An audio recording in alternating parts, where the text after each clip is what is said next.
నమస్తే. ప్రజెంట్ మనం గాంధీ భవన్లో ఉన్నాం.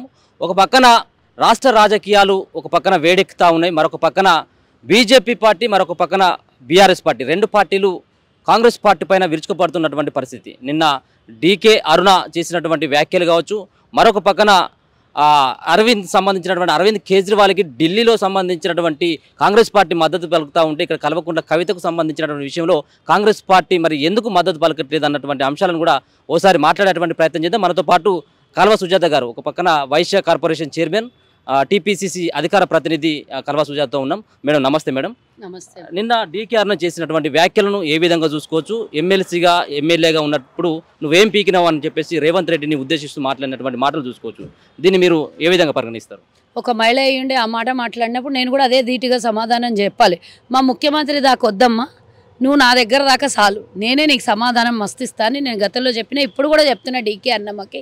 ఒకటి గుర్తుంచుకో, డీకే అన్నమ్మ, రేవంత్ రెడ్డి గారు గతంలో ఏ ప్రభుత్వంలో అధికారంలో లేకుండా, ఏ మంత్రి పదవి అనుభవించకుండా ఈరోజు రాష్ట్రానికి ముఖ్యమంత్రి అయ్యిండు. ఆయన కింద స్థాయి నుంచి కష్టపడి ఈరోజు ముఖ్యమంత్రి స్థాయికి వచ్చాడు. కానీ నీకు వడ్డించిన ఇస్తరాకుల్లో పంచపక్ష పరమాన్నాలు వడ్డిస్తే కాంగ్రెస్ పార్టీ, నువ్వు మంత్రి అయినావు. ఆ రోజు కాంగ్రెస్ ఊపులో గెలిచిన దానివి, కాంగ్రెస్ మంత్రి పదవి ఇస్తే, ఇదే కాంగ్రెస్ పార్టీ బీఫామ్ ఇస్తే, ఇదే ఏఐసిసి ఆమోదం తెలిపితే నీకు టికెట్ వచ్చింది. ఈరోజు మా రాహుల్ గాంధీని తిడతావు, మా రేవంత్ రెడ్డిని తిడతావు, ఈరోజు మహబూబ్ నగర్ అభ్యర్థి అయినటువంటి వంశీచందర్ రెడ్డిని తిడతావు, అందరినీ తిడతావు. పార్టీ మారినంత మాత్రాన తిట్టేయాలనా? కానీ నువ్వు నిజంగానే చిత్తశుద్ధి ఉంటే నువ్వు గతంలో ఏం చేసినావు అనేది నువ్వు ఒక్కసారి ఏం బీకినావు అన్నప్పుడు నువ్వేం బీకినావు. రేవంత్ రెడ్డి గారు కొన్ని సంవత్సరాలే పాలమూరు బిడ్డ అయినా, కానీ పాలమూరులో ఎమ్మెల్యే కాలేదైనా, కొడంగల్కి వచ్చి ఎమ్మెల్యే అయ్యిండు. కానీ ఈరోజు నేను చెప్తున్నా, నువ్వు ఆడ ఎమ్మెల్యేగా, మంత్రిగా, ఈరోజు బీజేపీ పార్టీ జాతీయ ఉపాధ్యక్షురాలుగా ఉన్నావు. మరి ఇంత ఉన్న నువ్వు ఏం బీకినావు? మీరు అధికారంలో 10 ఏళ్ళు అయింది ఉండి, నువ్వు 5 ఏళ్ళు అయింది బీజేపీ పార్టీకి పోయి ఏమేం పీకి తెచ్చినావు? ఏం తెచ్చినావు కేంద్రం నుంచి? ఇదే పాలమూరు బిడ్డలు వలసలు పోతున్నారు అని నేను ప్రెస్ మీట్ పెట్టి మాట్లాడినావు. ఆపినరా అన్నాడు, ఈరోజు ఆపినరా, వలస పోయినరు అని అన్నావు. మరి నువ్వేం చేసినావు తల్లి? పాలమూరు బిడ్డల కోసం నీ పాత్ర ఎంత? నీ సొంత లాభాల కోసం, నీ రాజకీయం కోసం నువ్వేదో పాదయాత్రలు చేసి అవి చేసి నేను తెచ్చిన అంటున్నావు. ఈరోజు జాతీయ హోదా కల్పించడానికి శాత కాలేదు నీకు. ఈరోజు వచ్చి కాంగ్రెస్ పార్టీ మీద విరుసుకుపడతావా? మేము వచ్చి పట్టమని 4 నెలలు కాలేదు, ఏం చేసినా ఏం తక్కువైందని నీకు నిలుగుతున్నావు నువ్వు? ఈరోజు ఏం మాట్లాడుతున్నావు? వ్యక్తిగత దూషణ చేయొద్దు. దొరసాని అంటే నీకేమైనా వచ్చింది అంటున్నావు. దొరసాని అంటే ఏమైందమ్మా? ఈ తెలంగాణ భాషలో దొరలు దొరసానిలు అని అంటారు. ఎక్కువ నీళ్ళగేటోళ్ళను దొరలు దొరసానులు అంటారు. నీకు కూడా అదే అన్నారు. మరి గతంలో జేజమ్మ అంటే దాన్ని యాక్సెప్ట్ చేసి ఆహా ఓహో అని ఫీల్ అయిపోయాను. ఈరోజు దొరసాని అంటే ఎందుకు ఫీల్ అవుతావు? అంటే ఏదో ఒక సాకుతోని కాంగ్రెస్ పార్టీని తిట్టాలి, నాయకుల్ని తిట్టాలి. మరి రేవంత్ రెడ్డి గారు ఈరోజు రాష్ట్రానికే ప్రజాపాలన తీసుకొని వచ్చాడు. నువ్వు కేంద్రంలో ఉప అధ్యక్షురాలు ఉండి ₹1 పాలమూరుకి తెచ్చినవా నిధుల్ని? పాలమూరు ప్రజలు వలసపోతుంటే ఆపడానికి ఎన్నో పరిశ్రమలు ఏర్పాటు చేయొచ్చు, ఉపాధి కోసమే కదా వలసపోయాను. ఆ ఉపాధి అవకాశాలను పాలమూరులో కల్పించడానికి శాత కాలేదా? మంత్రిగా ఉంటేవి, ఎమ్మెల్యేగా ఉంటేవి, ఈరోజు జాతీయ ఉపాధ్యక్షురాలుగా ఉన్నావు. ఈరోజు కేంద్రంలో మీ పార్టీ అధికారంలో ఉంది. ఆమె ఏమంటుంది, నేను పార్టీకి ఉపాధ్యక్షురాలని, ఆయనతో తెలియదా రేవంత్ రెడ్డికి, ఈయన రాజకీయం చేస్తాడని. అంటే కేంద్రంలో మీ పార్టీ తగలబడ్డది అధికారంలో, గది కూడా సోయలేకపోతే మేము ఏం చేయలేము. మరి నీకెందుకు పీకని కాపాదివి? జాతీయ ఉపాధ్యక్షురాలు నువ్వు చెప్పనికా, చూసి మురువా చెప్ప ఏడవనికా? ఎందుకమ్మా నీకు ఆ పదవి? ఏమి మీ మంత్రులు ఎంపీలు నుంచి ఉండి మా తెలంగాణకి ఏం తీసుకొని వచ్చిరమ్మా? నువ్వు కొట్లాడేం తీసుకొచ్చినావు? ఇదే పాలమూరులో నీ ఈరోజు ప్రాజెక్టుకి జాతీయ హోదా కల్పించలేకపోయినాం. మేము జీవో విడుదల చేసినాము. మేము కాంగ్రెస్ అధికారంలో ఉన్నప్పుడు మేము 3 ప్రాజెక్టులు తెచ్చినాము. మీరేం చేసారు ఇప్పటిదాకా? ₹1 అంటే ₹1 తెలంగాణకి నీ వల్ల వచ్చిందా? తెలంగాణ వదిలేసే నీ పాలమూరుకే వచ్చిందా? నువ్వు ఏ రకంగా మా నాయకుల్ని తిడతావు? ఏ రకంగా నీకు అధికారం ఉంది? నీ నాలుక మీద ఉచ్చరించే అధికారం నీకు ఎక్కడుంది అని అడుగుతున్నా నేను ఈ డీకే అరుణమ్మకి. ఒక్కసారి మా నాయకుల్ని కాదు, నిన్ను నువ్వు ఒక్కసారి తిరిగేసుకో. నీ ఈపు నువ్వు చూసుకో. ఎక్కడి నుంచి మొదలుపెట్టినావు? ఎక్కడ నీకు మంచి భవిష్యత్తు ఏర్పడింది? ఎక్కడ పోతే నీకు హోదా లభించింది? ఈరోజు పోయినసారి ఓడిపోయినావు బీజేపీలకు పోయి. నీకు అంటే కాంగ్రెస్ కష్టకాలంలో ఉన్నప్పుడు వదిలేసి ఉరికిపోయినావు. బీజేపీ కేంద్రంలో అధికారంలో ఉన్నది, ఆడపోయి పోటీ చేసినావు, ఆడ ఓడిపోయినావు. మళ్ళీ ఈసారి రెండవసారి వచ్చినావు. ఇక ప్రతిసారి నిన్ను ఓడగొట్టడం తప్పించి ఆ పాలమూరు ప్రజలకు ఒరిగింది ఏం లేదు. ఏం చేసినావు అమ్మా నువ్వు? రేవంత్ రెడ్డిని ఇష్టం వచ్చినట్లు తిడతావు. ఎందుకు తిడతావు నువ్వు? రేవంత్ రెడ్డికి ఓటుకు నోటు దొంగ అని అన్నావు నువ్వు నిన్న. నేను విన్నా నీ ప్రెస్ మీటు. మరి నువ్వు కల్తీ కళ్ళు అమ్ముకొని డబ్బులు సంపాదించినప్పుడు నీకు గద జైలుకు పంపించాలి. రేవంత్ రెడ్డి బెయిల్ మీద జైల్లో నుంచి బయటకు వచ్చిండు. ఆ కేసు ఆల్రెడీ లైవ్లో నడుస్తుంది. మరి నువ్వు చేసిన దొంగ పనికి నీకేడ ఇరికియాలి? నిన్నేడ బొక్కలో దొయ్యాలి? కల్తీ కళ్ళు అమ్ముతావా? అది కూడా నేరమే కదా. ప్రజల్ని ప్రాణాలతో అడుకున్నాడే కదా కల్తీ కళ్ళు తాగించడం అని. ఆ విధంగానే కదా డబ్బు కూడా పెట్టుకున్నాను. ఓకే, ఇంకొక మాట మేడం, ఒకసారి రేవంత్ రెడ్డిని ఉద్దేశిస్తూ కేటీఆర్ మాట్లాడినటువంటి మాటలు, అతి కొద్ది రోజుల్లో పార్లమెంట్ ఎన్నికలు అయిపోగానే చట్టపుట్ట చదువుకొని బీజేపీ పార్టీలోకి వెళ్తాడన్నటువంటి కేటీఆర్ వ్యాఖ్యలను మీరు ఎట్లా చూస్తారు? ఎట్లా బీజేపీలతో మాట్లాడిండా? మాట్లాడుతూ ఉన్నాడు కదా. లేదు మేము ఆ పార్టీలోకి పోతామని మా అంతర్గత వివరాలు నీకెట్లా తెలుసు? బీజేపీతో టచ్లో ఉన్నావా అంటే బీజేపీ వాళ్ళు మీకు చెప్పిండ్రా? అదే కదా అనుకోవాలి.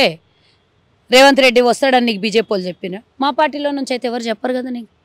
ఫస్ట్ నీ పక్కనే ఒక శిఖండిలాగా కూర్చున్న హరీష్ రావు ఉన్నాడు చూడు. ఫస్ట్ మీ వాడిని రక్షించుకో పోకుండా.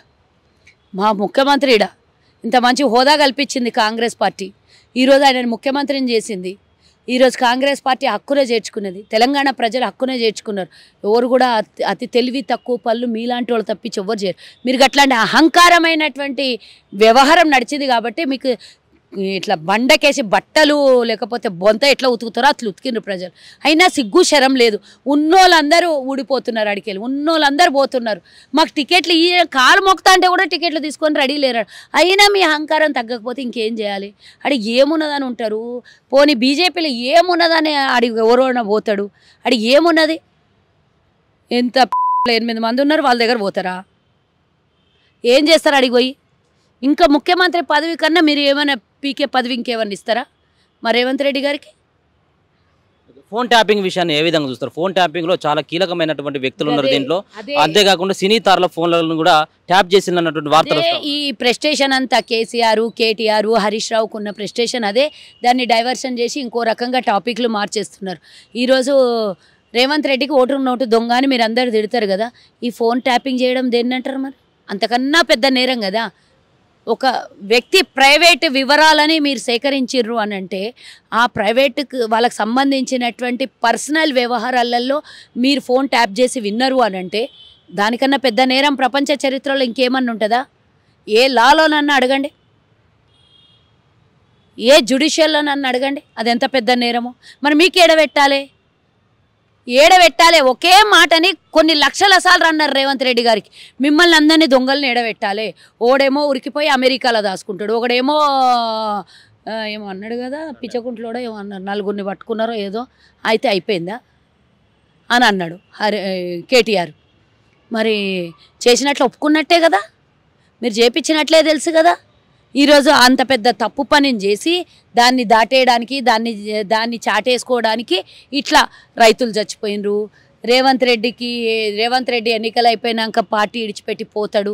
ఇవే కదా అభద్రత మాటలు. మీకు భయం పట్టుకొని మీరు జైల్లోకి ఎక్కడ పోతారో అని చెప్పేసి ప్రజల మైండ్ని డైవర్షన్ చేయడానికి, ప్రజలకు ఏదో ఒక అలజడి సృష్టించడానికి చేస్తున్నటువంటి ముచ్చట కదా. కానీ ప్రజలు వివేకవంతులు కాబట్టి కాంగ్రెస్ని గెలిపించుకున్నారు. మీరు దొంగలు కాబట్టి ఓడగొట్టిన 2 సార్లు మీకు మంచోళ్ళై అవకాశం ఇస్తే మీరు దాన్ని దుర్వినియోగం చేసుకున్నారు. ఆ దుర్వినియోగం చేసిన మీకే మళ్ళీ ప్రజలు బండకేసి కొట్టారు. మళ్ళీ కాంగ్రెస్ కావాలని కష్టాల్లో ఉన్నప్పుడు కాంగ్రెస్ని కోరుకుంటారు ప్రజలు. అదే కాంగ్రెస్ని మళ్ళీ అధికారంలోకి తీసుకొచ్చారు. దీన్ని పీకే తరం ఎవరికన్నా శాతం అవుతుందా? దీన్ని టచ్ చేసే తరం ఎవరికన్నా ఉన్నదా తెలంగాణలో? చూడమని చెప్పు, మాడి మసిబొగ్గ అయిపోతారు. ఎవరన్నా టచ్ చేసి మా ఒక్క ఎమ్మెల్యేని టచ్ చేసి చూడమని చెప్పు. తర్వాత ఇంకా మొత్తానికి ప్రభుత్వాన్ని కూల్చేసే సంగతి తర్వాత దేవుడేరు. ఉన్నోళ్ళంతా ఆడికెళ్ళి వద్దురా దేవుడా అంటే మా పార్టీలోకి వచ్చి కాలేలు మొక్కి మా పార్టీలో జాయిన్ అవుతారు. వీళ్ళు ఉల్టా చెప్తారు కథ. నాకు అర్థమవుతలేదు. టికెట్లు తీసుకోమని ఉన్నోళ్ళు టికెట్లు ఇచ్చిన రంజిత్ రెడ్డికి అనౌన్స్ చేస్తారు. రంజిత్ రెడ్డి బయటికి వెళ్ళి కడియం శ్రీ గారి కడియం కావేకిస్తే వాళ్ళిద్దరు కుటుంబ సమేతంగా బయటికి వెళ్ళిరు.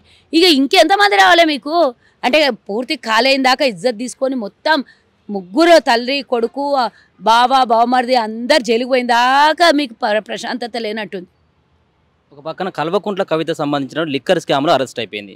ఇంకొక పక్కన అరవింద్ కేజ్రీవాల్ ఢిల్లీ ముఖ్యమంత్రి కూడా అరెస్ట్ అయ్యాడు. మీ అక్కడ ఉన్నటువంటి రాహుల్ గాంధీ ఏమో అరవింద్ కేజ్రీవాల్ అరెస్టును ఖండిస్తూ ఉన్నాడు, ఇది అక్రమంగా అరెస్ట్ చేసిందని. ఇక్కడ కల్వకుంట్ల కవిత యొక్క అరెస్టు సక్రమం అని మరి రెండు నాలుగుల ధోరణిని కాంగ్రెస్ పార్టీ ఎందుకు అవలంబించింది? ఏనాడు కూడా అనలేదు. కల్వకుంట్ల కవితను అరెస్ట్ చేయడం ఇది సబబు కాదా? అక్రమము అనలేదు, దానికి వివరణ ఇస్తా. అరెస్ట్ ఎప్పుడో జరగాలి. నిజంగా చిత్తశుద్ధి ఉంటే 11 మంది అరెస్ట్ అయ్యి జైల్లో ఉండి 2.5 సంవత్సరాలు అయింది.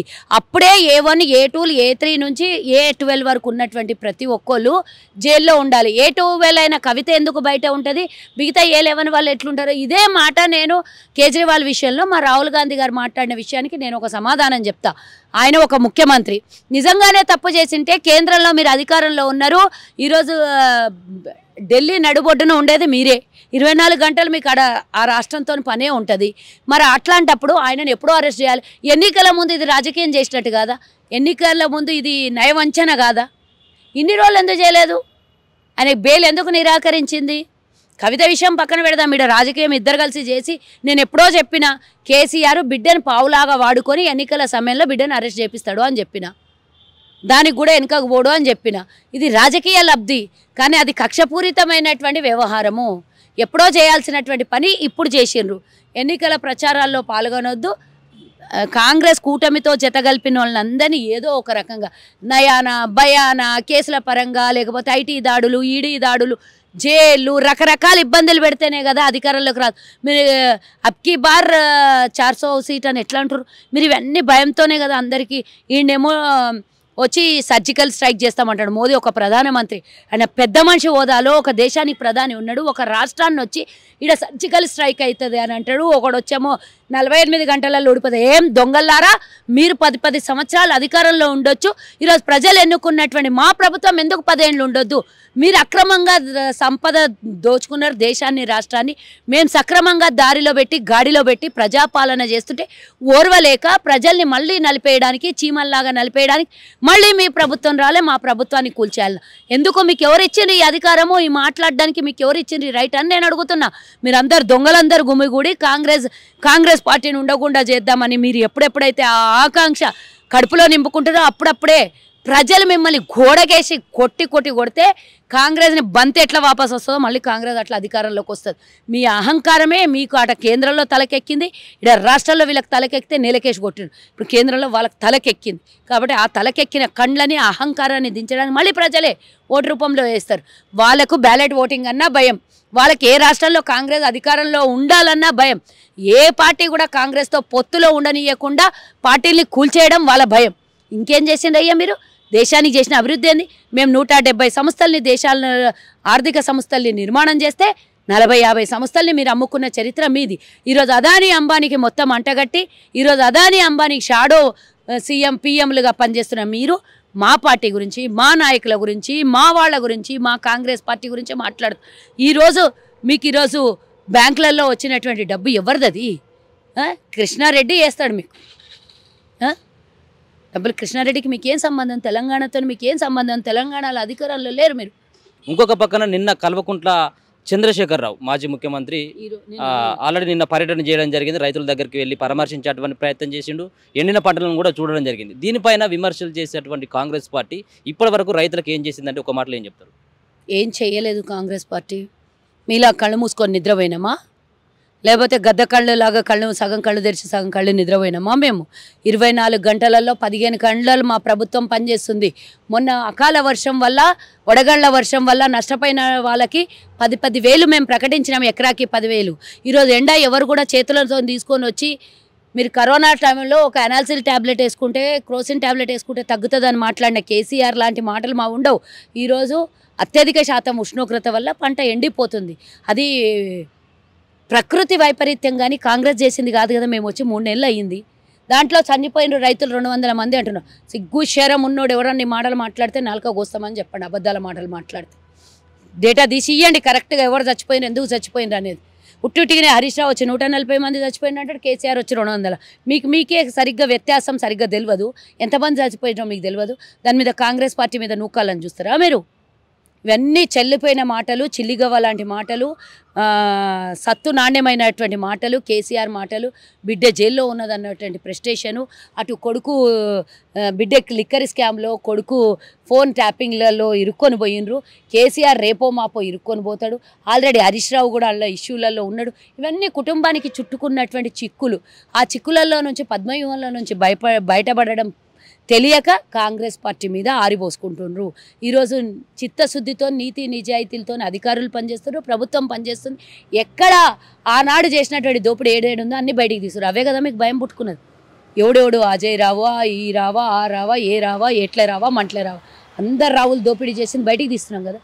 ఆ భయం పట్టుకొని ప్రజల ముందు ఏదో ఒకటి నక్క వినియం మాటలు చెప్తుంటే నమ్ముతారా? ఏడా మునిగిపోలేదు, ఏడా ఎండిపోలేదు, అన్ని అబద్ధమైనటువంటి మాటలు. మా ఉత్తమ్ కుమార్ రెడ్డి గారు క్లియర్గా ఇందాక ప్రెస్ మీట్ పెట్టి చెప్పడం కూడా జరిగింది. నేను అడిగిన దానికి సమాధానం మీరు చెప్పలేదు. మీరు రైతులకు ఇప్పుడున్నటువంటి 100 రోజులు దాటిపోయింది కాంగ్రెస్ పార్టీ, మీరు ఏం చేసిందంటే ఏం చెప్తారు? ఏం చేయాలి? రైతుల కోసం అంటే రుణమాఫీ చేసేస్తాం. అంట్లో తొందరపడాల్సినటువంటి అవసరం లేదు. 10 ఏళ్ళు వాళ్ళకి వేచి చూసిండ్రు. 10 ఏళ్ళు రుణమాఫీ చేయకుండా మూసుకొని కూర్చుండ్రు. మాకు 5 ఏళ్ళు సమయం ఇచ్చిండ్రు. మేము అతి త్వరలోనే ఈ ఎలక్షన్ల కోడ్ అయిపోగానే రుణమాఫీ చేసేస్తాం. ఆల్రెడీ బ్యాంకులతో మాట్లాడడం అన్నీ జరిగినాయి. ఎలక్షన్లు కోడ్ వచ్చింది కాబట్టి అది ఆగింది. లేకపోతే ఇంకో వారం 15 రోజులలో అయితే అది బ్యాంకుతో కుదుర్చుకున్న ఒప్పందం అయిపోతుండే. ఎన్నికల కోడ్ వచ్చింది కాబట్టి అది ఆగింది. మిగతా 5 ఎకరాలు ఉన్న వాళ్ళకి 95% మందికి రైతు బంధు పడ్డది. మీలాగా దారిన పోయిన దానయ్యకో, రోడ్డుకో, హైవేలకో, గుట్టలకో, కొండలకో కాంగ్రెస్ పార్టీ రైతు బంధు ఇయ్యదు. 22,000 కోట్ల రూపాయలు ఈరోజు మీరు అక్రమంగా వేసిన డబ్బుని కాపాడగలిగింది కాంగ్రెస్ పార్టీ.